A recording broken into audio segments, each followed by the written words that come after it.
네, 안녕하십니까? 오늘 말씀은 에베소서 5장 22절에서 33절 말씀을 읽겠습니다.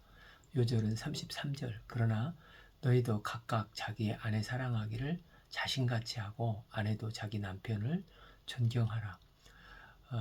에베소서 1장에서 3장이 교리 편이고 4장에서 6장까지는 실천 편입니다. 그 중에서 5장 15절에서 6장 9절은 다섯 번째 삶의 지침 내용으로 성령과 지혜 안에서 행동하는 그리스도의 삶을 다루고 있습니다. 이 부분을 다시 세 부분으로 나누어서 읽고 있는데 지난 시간에 성령 충만함을 받으라 말씀을 읽었고 오늘은 두 번째 시간으로 22절에서 33절에 성경이 말하는 성경적인 가정관에 대해서 말씀을 읽겠습니다. 오늘날 사탄이 가장 치열한 공격지는 가정이라 할 수 있습니다. 가정이 붕괴 직전에 있는 가정이 너무 많고 부부 관계도 굉장히 혼란 속에 있는 것을 드라마를 통해서 많이 보고 있습니다. 심지어 결혼 제도까지 흔들리고 있는 결혼을 하면 왠지 불행할 것 같은 생각으로 MZ 세대들이 주저주저 하고 차라리 결혼 안 하고 비혼으로 살고자 하는 젊은이들도 점점 늘어가고 있는 추세입니다. 그래서 이 오염된 문화에서 그리스도인들마저 그 기준이 흔들리고 있습니다. 몇 년 전 그 한미준에서 갤럽 조사를 했는데 그리스도인과 비그리스도인들이 결혼관에 대해서는 큰 차이가 없다는 것을 보고 교회에 충격이 되었습니다. 결혼은 인간이 고안한 사회 문화의 산물이 아닙니다. 결혼은 하나님께서 디자인하시고 창조의 절정에서 만드신 게 가정입니다. 바울은 성경적인 가정의 원리를 말씀하면서 먼저 아내들에게 말씀하고 그 다음에게 남편에게 말씀을 하고 있습니다. 22 아내들이여 자기 남편을 복종하기를 주께 하듯이 하라. 23 이는 남편이 아내의 머리됨이니 그리스도께서 교회의 머리됨과 같음이니 그가 바로 곧 몸의 구주시라. 24 그러므로 교회가 그리스도에게 하듯 아내들도 범사에 자기 남편에게 복종할지라. 여기서 복종만 보면 여자분들이 기분이 나쁠 수가 있습니다. 그런데 복종을 하되 죽게 하듯 복종하라고 했습니다. 뒤에 24절도 교회가 그리스도에게 하듯 아내들도 범사에 자기 남편에게 복종할지니라 하면서 부부 관계를 얘기를 하는데 교회와 그리스도의 관계를 얘기를 하고 있습니다. 이를 볼 때 교회와 그리스도의 관계를 잘 이해해야 가정의 그 남편과 아내의 관계도 풀리는 것을 보게 됩니다. 지금 바울은 에베소에서 교회론에 대해서 이야기를 하면서 거기에 가정 문제를 가져온 것입니다. 이를 볼 때 중요한 것은 가정의 주인은 그리스도이시다라는 전제가 깔리고 모든 가정의 관계에서 중요한 것은 그리스도의 주심을 인정하는 것입니다. 그러니까 사실은 아내의 머리가 남편이 되기도 하지만 남편의 머리가 그리스도이기 때문에 그 남편도 그리스도의 통치를 받고 머리의 역할을 해야 한다는 것입니다. 그 그리스도의 통치를 받고 있는 그 남편의 머리됨을 아내가 인정하고 복종하라는 것입니다. 이 말은 그리스도와 교회와의 관계를 이해하지 못하면 도대체 무슨 말을 하는 거지? 왜 복종을 해야 되는지 잘 이해하지 못합니다. 그래서 오해하지 말아야 될 것은 결코 바울은 남성이 여성보다 우월하다 강조하는 남성 우월주의자가 아니라는 것입니다. 그가 얘기하고자 하는 것은 이 핵심적인 가르침은 교회와 그리스도의 관계로 교회가 그리스도에게 복종하듯이 아내가 남편에게 복종해야 한다는 것입니다. 오늘날 시대는 그 양극화 시대가 돼 있어서 남편에게서 너무 지나치게 굴레를 씌우려고 하거나 반대로 어, 여성 편에서 남성에 대한 거부와 혐오를 갖는 것이 점점 많아지는데 굉장히 경계해야 될 일입니다. 요즘 20, 30대에는 굉장히 또 젠더 경쟁이 심각합니다. 그래서 이 말씀의 굉장히 중요한 안전장치는 지난 시간 21절에 봤듯이 그리스도의 경외함으로 피차 복종하라입니다. 오늘날은 남성주의 중심의 지배 문화를 경계하는 극단적 페미니스트들이 일어나기도 합니다. 그러나 신자는 정치적인 이슈나 사회문화적 현상보다 성경적인 원리를 따르는 사람들입니다. 그래서 본문의 복종이라는 단어는 가부장적 가정에서 자란 한국 남성들은 복종을 곧 억압, 굴림으로 오해해서 생각하기 쉽습니다. 그러나 복종이란 말은 대등하지 않다는 말이 아닙니다. 성자 예수님께서 성부 하나님께 온전히 복종하신 것은 성자가 성부 하나님보다 모자라기 때문에 하신 복종이 전혀 아니지 않습니까? 바울의 주장은 결코 노예적인 순종 혹은 굴종을 말하는 게 아니고 단지 그 가정의 머리로 남성을 세우신 의도를 발견해야 한다는 것입니다. 결혼하면 누가 돈을 더 많이 버느냐, 누가 더 능력이 있느냐, 요즘 유행하는 또 연하남과 결혼하면 어느 순간부터 누가 이 가정의 머리가 될 것인가, 주도권 싸움이 벌어지게 됩니다. 그래서 성경은 가정의 머리는 남편이다, 이렇게 질서를 말씀해 주는 것입니다. 즉 몸에는 머리가 있는데 머리는 하나여야 한다는 논리입니다. 그러나 그 권위는 교회도 마찬가지듯 머리 대신 그리스도 안에서 사용돼야 됩니다. 그리스도는 교회 위에 군림하러 오신 분이 아니시고 도리어 섬기는 자로 오셔서 목숨을 버리시기까지 섬기셨습니다. 그래서 머리라는 의미는 책임을 지라는 의미가 있습니다. 책임은 굉장히 어렵지 않습니까? 가정에서 가장 다양한 일들을 결정할 때 누군가 최종적으로 결정을 내려야 하는데 최종적인 결정권이 남편에게 있다는 것입니다. 그렇다고 남편이 임의로 독단적으로 하는 것이 그런 의미가 아니라 중요한 것은 질서의 문제라는 것입니다. 사공이 많으면 배가 산으로 가기 쉽지 않습니까? 그래서 아내들이 남편에게 복종하라는 것은 그 역할의 문제이지 누구가 우위에 있느냐 문제는 결코 아닌 것입니다. 왕이 없는 자기 소견에 옳은 대로 살았던 사사기는 혼란 그 자체였지 않습니까? 오늘날도 많은 가정이 깨진 다양한 원인들이 있지만 그 가운데 중요한 한 가지 원인은 성경이 규정해 놓은 위치의 역할을 우리 마음대로 무너뜨려 버리기 때문에 이런 일이 생기는 것입니다. 그러므로 아내들에게 요구하는 것은 남편의 리더십에 존중하고 질서를 지켜야 한다는 것입니다. 남편을 인정해주고 존중히 여겨주는 것입니다. 그런데 오늘날 남편들은 사실 기가 많이 죽어있고 나이가 들수록 주도권을 여성이 쥐고 또 간 큰 남자 시리즈가 유행하기도 하지 않습니까? 그래서 성경은 남성의 위치, 권위 리더십을 인정해주라, 복종하라는 의미는 크게 들어가 있는 것입니다.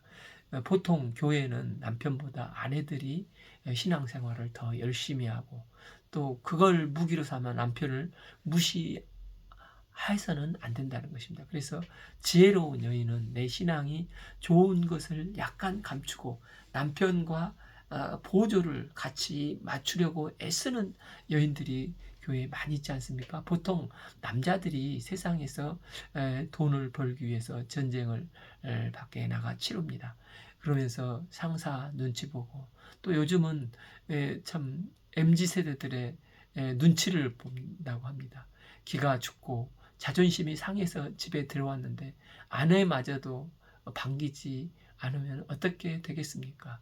그래서 유일하게 꼬리를 흔들어 열렬히 반겨주는 견이, 반려견이 그렇게 많이 팔린다고들 하지 않습니까?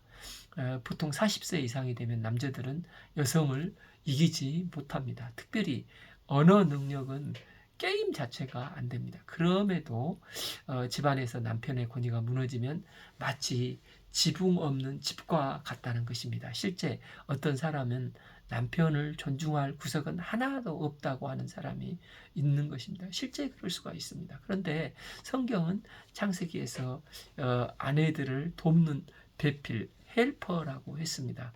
이 헬퍼, 돕는 배필이란 게 히브리 언어는 에젤이라는 뜻인데, 이 단어는 엄청난 단어로 성자 하나님도 에젤이라고 부르십니다. 그래서 성령 하나님은 성령 하나님을 에젤로 부르고 있습니다. 그래서 성령 하나님은 에젤로 곁에서 성도의 신앙을 도우시는 분이십니다. 그런데 여인에게 이 에젤이라는 단어가 쓰여지고 있는 것입니다. 그래서 약한 자가 강한 자를 돕지 않고 강한 자가 약한 자를 돕는 것입니다. 그러므로 여성은 에젤이라고 표현한 것은 엄청난 것이 아니겠습니까? 여성만이 가지고 있는 독특한 에너지와 힘이 있다는 것입니다. 이 말은 남성을 남성으로 길을 세울 수 있는 힘이 이 여성에게 있다는 것입니다. 그러니까 남편에게 복종하라는 의미를 너무 굴종으로 이해하면 안 되고, 강한 자가 약한 자를 돕는 게 창조 질서 안에 있는 것으로 하나님이 남녀를 이렇게 디자인하셨다는 것입니다. 이 복종은 내가 그리스도에게 끊임없이 복종하는 사람이래야 남편에게 복종이 되는 것입니다. 성경은 남편에게 아내를 복종시키라 말하지 않고 아내에게 복종하라고 말하는 것은, 이는 그를 이를 악물고 복종하라는 게 아니라 자발적으로 성숙하게 자원해서 복종하라는 것입니다. 여기에 복종은 그래서 약속이 있는 말씀에 대한 기대와 믿음을 가진 순종이라고 할 수가 있습니다. 언젠가는 남편이 훌륭한 머리로 세워질 것이라는 믿음을 가지고 여성들이 사랑 안에서 복종의 질서를 지키는 것입니다. 하나님은 부부 관계보다 더 나은 행복을 이 세상에 약속해 놓지 않으셨습니다.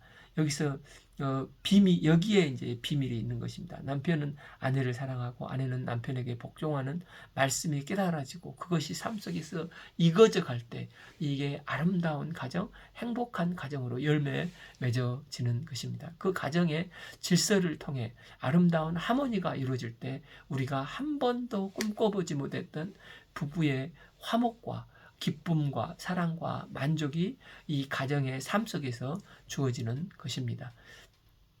이런 은혜가 각 가정 가운데 충만히 누려질 수 있기를 기도합니다. 물론 이것은 만만치가 않습니다. 그런데 그 아내에게 주신 구절은 22절에서 24절 세 구절인데, 남편에게 주신 구절은 25절에서 33절, 그러니까 9구절로 3배가 더 많습니다. 25 남편들아 내 아내 사랑하기를 그리스도께서 교회를 사랑하고 그 교회를 위하여 자신을 주심같이 하라. 남편에게 주신 책임은 아내를 사랑하라는 것입니다. 이 사랑이 무엇입니까? 그리스도께서 교회를 사랑하시고 그 교회를 위하여 자신을 주심같이 하라. 여기서 그리스도께서 교회를 사랑하신 그 사랑은 아가페적인 희생적인 사랑입니다. 그러면서 하라라고 명령형을 쓰고 있는데, 이는 상황과 조건에 상관없이 교회를 향한 그리스도의 사랑이 우리에게 이렇게 보여지듯 남편도 아내를 이런 사랑으로 사랑해야 한다는 것입니다. 그래서 남편에게 주어진 사랑은 감정적이고 일시적인 가벼운 사랑이 아닙니다. 죄는 우리가 지어서 죄인인 우리가 죽어 마땅해야 했지만 그리스도께서 내 대신 십자가에서 친히 나의 허물과 죄악을 담당하시면서 죽기까지 담당하셨습니다. 이게 희생이고, 우리의 죄에 대한 그분이 우리의 죄에 대해서 그분이 책임을 져 주셨습니다. 주님은 이 책임을 위해서 십자가에 죽기까지 몸을 희생하신 아가페적인 사랑을 우리에게 베풀어 주셨습니다. 이게 남편에게 주어진 역할이라는 것입니다. 이제 이게 남편에게 주어진 역할로 여자는 한 남자에게 자신의 인생을 맡긴다는 것입니다. 그래서 당신을 사랑한다는 말은 당신을 끝까지 내 생명까지 내놓고 당신을 희생하며 책임지겠다. 이게 결혼인 것입니다. 그래서 남자다움이라는 것은 이 책임을 다하기 위해서 어떤 희생이라도 마다하지 않는 아가페라는 것입니다. 그러니까 한 여성에게 에젤이라고 하는 수준을 요구하는 것이 여성의 위치를 격하시키는 게 아니라 굉장히 존중이 여기는 것처럼 한 남성의 한 아내에 대한 그런 엄청난 사랑을 요구한 것도 한 남성을 그리스도의 위치로 상승하여 존중해 주는 주라는 것입니다.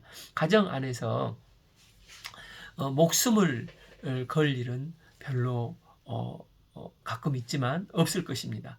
아주 작은, 그러니까 실천들을 행하라는 것입니다. 이 아가페적인 사랑은 우리 일상 중에서 아주 작은 내 자아를 죽이고 아내를 사랑하는 자질구레한 다양한 것에부터 시작을 합니다. 그리스도 안에서 결혼은 계약이 아니라 언약입니다. 계약은 주고받는 등식이 맞으면 성립되고 틀리면 깨집니다.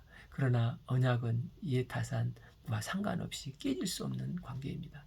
언약은 두 사람만이 아니라 반드시 하나님 앞에서 이루어집니다. 그래서 우리끼리만의 동거나 결혼은 그리스도 안에서는 통용될 수가 없습니다. 이 언약은 결혼 생활 가운데 일어날 수 있는 숱한 위기 속에서도 그 언약이 부부의 가정을 지켜줄 수 있는 안전망이 되는 것입니다. 그래서 언약은 별일이 다 일어나도 서로에 대해서 책임을 지겠다는 것입니다. 결혼하고 부부가 되어서 우리는 절대 안 싸울 것이다 하는 것은 잘못된 그 설정으로 이것은 불가능합니다. 서로 다른 환경과 가치관과 성격으로 부부는 싸우면서 성숙해 가고 익어가는 것입니다. 싸우면서 서로의 한계와 약점을 확인하면서 조금씩 양보하고 이해하고 서로를 닮아가고 사랑하는 법을 배워가는 것입니다.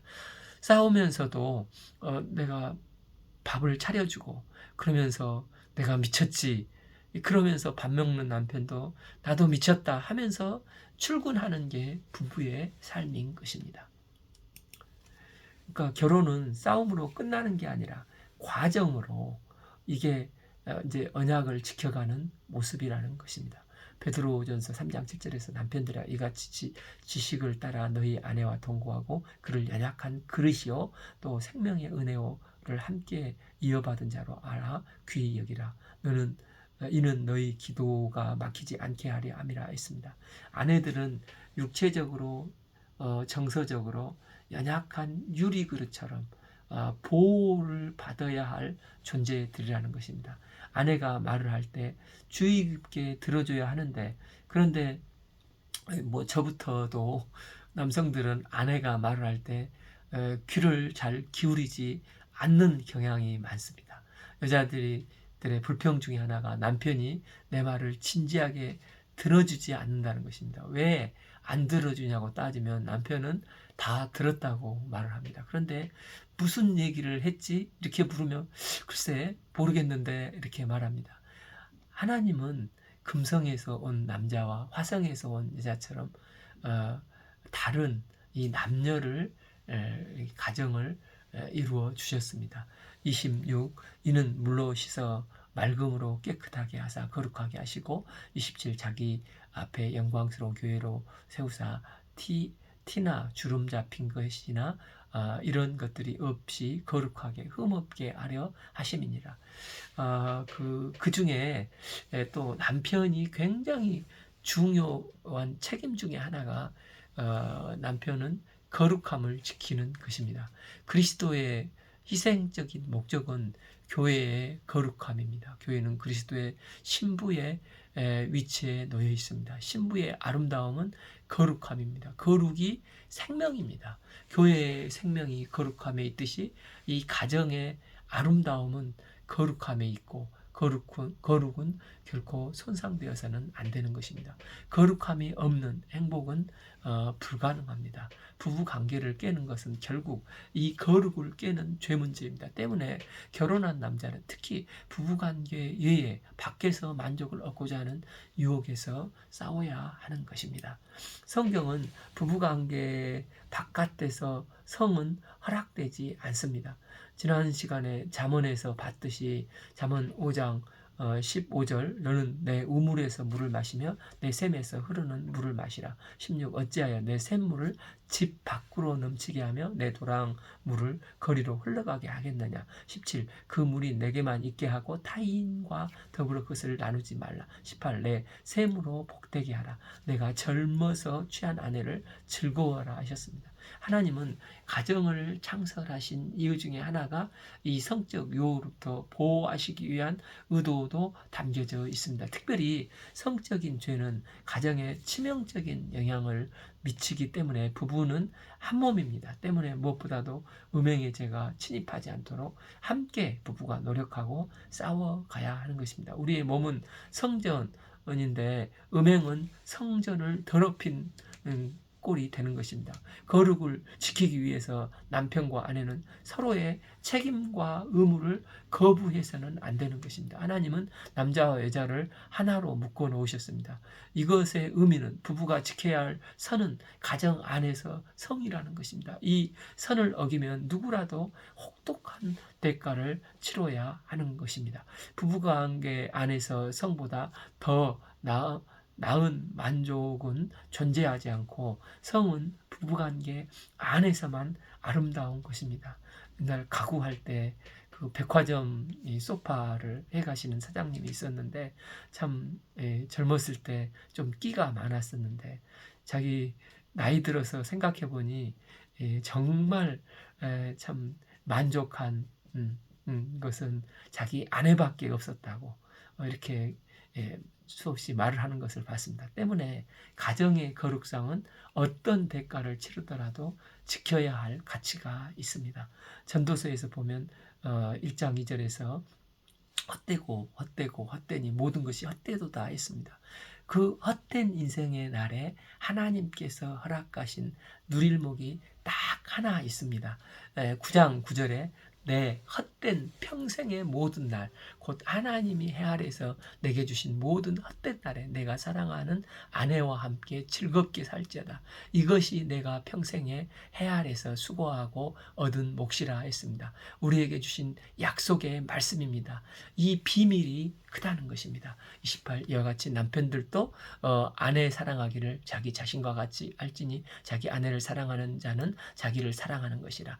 29 누구든지 언제나 자기 육체를 미워하지 않고 오직 양육하여 보호하기를 그리스도께서 교회에서 함께 교회에게 함과 같이 하나니. 30 우리는 그 몸의 지체임이라. 31 그러므로 사람이 부모를 떠나 그 아내와 합하여 이 둘이 한 육체가 될지니. 바울이 창세기 2장 말씀을 인용한 것은 결혼은 문화의 산물이 아니라 구약 시대부터 태초부터 하나님이 만드신 것을 의미합니다. 성경적 가정은 남자와 여자가 일부 일처제입니다. 이 부부가 한 몸을 이루면 제일 먼저 남자가 부모를 떠나는 일부터 일어나야 한다는 것입니다. 즉 부모를 떠나 또한 둘이 합한다는 것입니다. 결혼은 물질적으로, 그래서 정신적으로 영적인 자립을 해야 합니다. 여기서 합한다는 단어는 히브리 동사로 접착제를 붙이는 것 같다는 강력한 의미가 있습니다. 이 결속감이 너무나 강해서 이게 뜯어지는 게 아니라 심지어 찢어질 망정, 뗄래야 뗄 수 없는 관계가 둘이 한 몸으로 합해져 있다는 것입니다. 이게 성경이 말하는 부부를 표현하는 독특한 표현인 것입니다. 그래서 예수님은 마태복음 19장 6절에서 그런즉 이제 둘이 아니요 한 몸이니 그러므로 하나님이 짝지어 주신 것을 사람이 나누지 못할지니라 하셨습니다.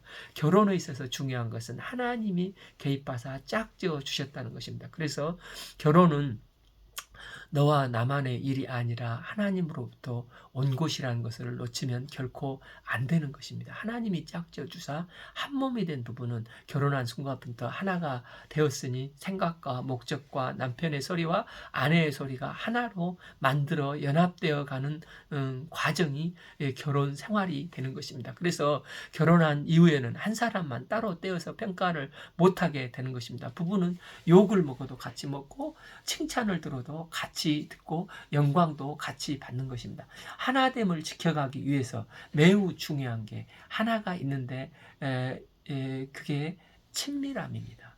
이 세상 어디를 봐도 부부라는 관계보다 더 친밀한 관계는 존재하지 않습니다. 창세기 2장 24절 그러므로 남자가 부모를 떠나 그 아내와 합하여 둘이 한 몸을 이룰지라. 25 아담과 그 아내 두 사람이 벌거벗었으나 부끄러워 아니하니라. 부끄러워하지 아니하듯 이렇듯 부부는 신기한 친밀한 관계로 맺어져 있는 것입니다. 부부의 관계에서 친밀함이 없으면 다른 친밀함을 찾게 되고 이런 거짓된 친밀함으로 이게 외도로 연결이 되는 것입니다. 그래서 부부는 친밀함을 유지하기 위해서 서로가 굉장히 노력을 해야 하는 것입니다. 부부는 가능한 모든 것을 함께 함으로 공유하고 함께 웃고 함께 아파해야 하는 것입니다. 자녀 문제도 같이 함께 기도하고 또 운동도 같이 하고 등산도 같이 하고 또 선교 여행도 같이 가야 하는 것입니다. 지난주 이제 우리 교회 그 장 목사가 업무차 미국 출장 갔는데 그 아내가 같이 따라가면 안 되냐고 해서 다음에는 꼭 데려가겠다고 미안하다고 하면서 교제 가운데 한참 웃었습니다. 이렇듯 부부는 서로에게 집중해서 날이 갈수록 친밀해져야 합니다. 부부가 하나 되어 친밀함을 유지할 때 그 안에 품어 나오는 이 넘치는 에너지로 하나님 나라를 섬기고 세상을 섬기고 생명들을 섬길 수 있는 힘을 덧입게 되는 것입니다. 32 이 비밀이 크도다. 나는 그리스도와 교회에 대하여 말하노라. 여기서 크도다는 우리가 이해할 수 없을 정도로 엄청나다는 것입니다. 이처럼 결혼은 엄청난 비밀이 있는 것입니다. 바울은 이 비밀을 뭘로 풀려고 하냐면 그리스도와 교회의 관계에서 풀려고 하고 있습니다. 그리스도와 교회와 관계는 너무나 신비로운 게 많이 있습니다. 그런데 그리스도와 교회의 비밀을 풀어내야 이 부부 관계도 온전히 풀어낼 수 있다는 것입니다. 창세전, 만세전부터 가정은 하나님의 설계 안에 있었습니다. 그래서 결혼은 단순하게 두 사람이 만나서 결혼한 관계가 아니라는 것입니다. 결혼은 하나님께서 만세전에 뜻두신 두 남녀가 이게 만나서 마침내 결혼을 하게 된 것입니다. 하나님의 구원 역사와 그래서 깊게 연결이 되어 있습니다. 죄로 인해 망가진 인생을 구원기 위해서 그리스도가 죽으신 것 같이 그리스도는 우리의 가정을 죄로부터 건져내시고 구원을 이루어내시는 일을 이 가정 안에서 행하시고 계시는 것입니다. 결함이 많은 남녀 사이라 할지라도 하나님께서 계획하셨기 때문에 하나님의 말씀을 로드 맵을 따라가면 건강하고 아름다운 가정을 이루어가도록 하나님이 역사하십니다. 그러므로 가정의 주인은 그리스도가 되십니다. 두 사람의 노력만으로 건강한 가정을 이루기가 힘들고 하나님께서 우리 가정을 디자인해 놓으신 단계로 들어가면 그것에 놀랍고도 신비스럽고도 경이로운 비밀이 가정에서 펼쳐지는 것입니다. 이 세상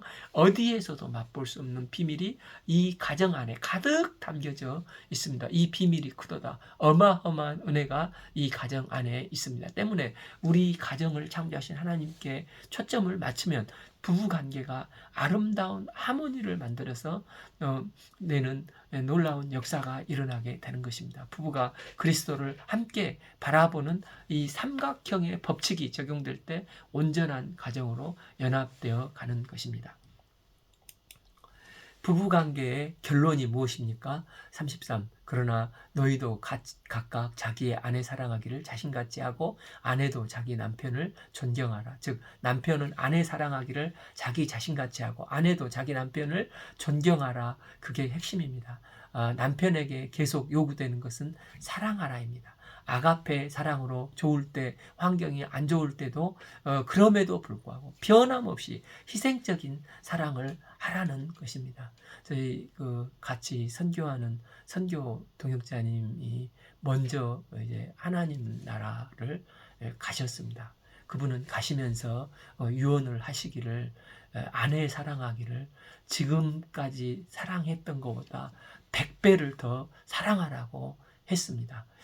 이 아가페적인 사랑으로 좋을 때나 환경이 안 좋을 때나 변함없이 희생적인 사랑을 하라는 것입니다. 그리스도가 교회를 사랑한 것 같이 사랑하라는 것입니다. 그래서 성경적인 가정에 매우 중요한 원리가 사랑과 존경입니다. 그래서 남편다움은 아내를 사랑하는 것이고 아내다움은 남편을 존경하는 것입니다. 아내는 끊임없는 남편의 사랑으로 살아가는 것이고 남편은 아내의 끊임없는 격려와 존경을 먹고 살아가는 것입니다. 이 사랑과 존경이 나오는 에너지가 두 사람이 넓은 바다를 향해 노를 저어갈 때 항해 가운데 발생되는 일체의 파도와 어려움을 헤쳐나갈 기가 세워지고 에너지가 그 관계 안에서 흘러나와 목적지에 온전히 도달하는 역사가 이루어지게 되는 것입니다. 학교 다닐 때 그 본 칼라프의 더 워러 이스 와이드를 좋아했는데 두 사람이 넓은 바다를 향해 노를 저어가는데 이들이 사랑의 배가 항해 중에 가라앉을지 헤쳐나가 목적지에 도달할지 아무도 모른다는 대략 이런 내용의 가사입니다. 그런데 주님이 함께 하신 가정은 염려할 필요가 없습니다. 주께서 주신 로드맵대로 서로가 사랑하고 존경하면 그 길이 알려져 있습니다. 세상 삶을 살아가면서 얼마나 우리는 곤고하고 어려운 일들이 많고 또 퍽퍽한 일들이 많고 외로운 일도 많이 있습니까? 그럼에도 불구하고 모든 것을 이기게 하는 원동력, 힘이 가정에서 나옵니다. 가정은 세상의 모든 공격과 위험으로부터 우리를 지켜주고 새롭게 재충전할 수 있는 곳이요 보호막이 됩니다. 주님이 세우신 가정 외에 세상 어디에도 이런 참된 기쁨과 만족과 안식을 대체할 수 있는 곳은 존재하지 않습니다. 가정 안에서 우리 하나님 나라를 경험하게 되고 그 경험된 삶이 이웃으로 선한 영향력을 미치며 생명 살리는 확장되어 가는 것입니다. 하나님이 디자인하신 복음적인 믿음의 가정이야말로 이 세상이 흉내낼 수 없는 독특한 가정입니다. 주 안에서 아름다운 가정을 주신 주님께 감사하고 우리가 남은 생에 아름답고 건강한 가정 주 안에서 갖고 가며 서로 사랑하고 존경하는 은혜가 가정마다 충만히 일어날 수 있기를 기도합니다. 오늘 말씀은 야고보서 에베소서 5장 16절에서 33절 5장 16절 22절에서 33절 말씀 읽었습니다. 감사합니다.